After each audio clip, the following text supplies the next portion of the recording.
I have to say that this is one of the shows that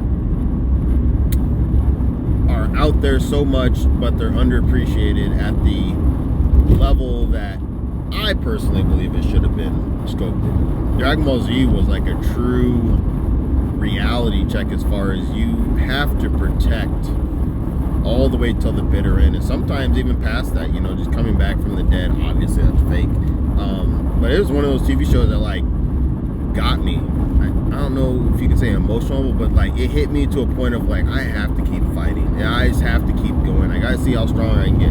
I gotta see how sharper I can become. I gotta see how much wiser I could be. You know, you have Piccolo and Tien that were just like this mental game of like mental fortitude, with Vegeta as well. Then you have the actual academic like knowledge. Then you have Gohan, you know, stuff like that. And then you have you know, the basic mortals that just keep trying and trying, but even though they can't really win, they still get in, you know, where it's the Yamcha, the Krillins, the Tians, the I forgot the little guy's name, whatever.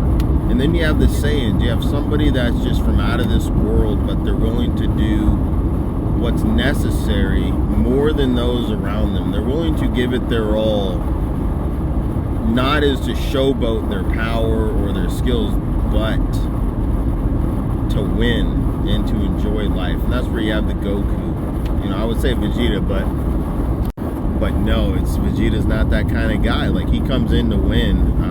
He takes all. He does not give back anything. You know, it's the whole winners take all mentality. And I get why people are like, oh, dude, that's trash. But I'm like, then you should really watch your mouth against people that are willing to take all. You know, it was something I had to understand when I was younger. It's like, ooh, I can't be just saying or doing whatever I want.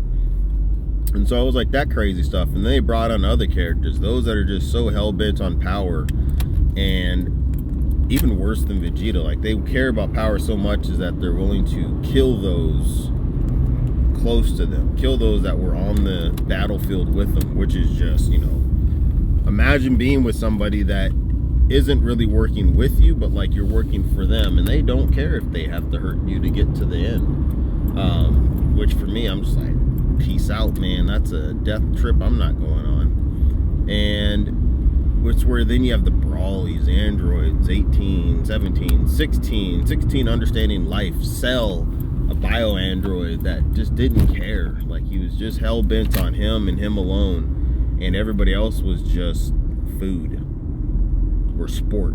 Like, it was not really a comprehension of life, value, nothing. So it was really crazy how Dragon Ball Z encompassed all these elements of actual life that I don't think people really understood, or they just didn't, or they just took for granted and they just didn't care. But I'm going to lean more on, like, you just didn't really think about it because it's a cartoon animation, so you're like, eh. But this show brought back times and memories of just like, man, I remember just watching this after like a school day that I thought was hard, and then it was like, man, I'm glad I don't get punched like that in the face kind of thing. I was just like, you know, oof. Yeah, I'd rather have a hard day of school than get punched in the face or like, you know, blown up. It's like, ooh, no thanks. So there you go. Hopefully you enjoy Dragon Ball Z. I don't think it's for everybody, but I think everybody should kind of appreciate the little things.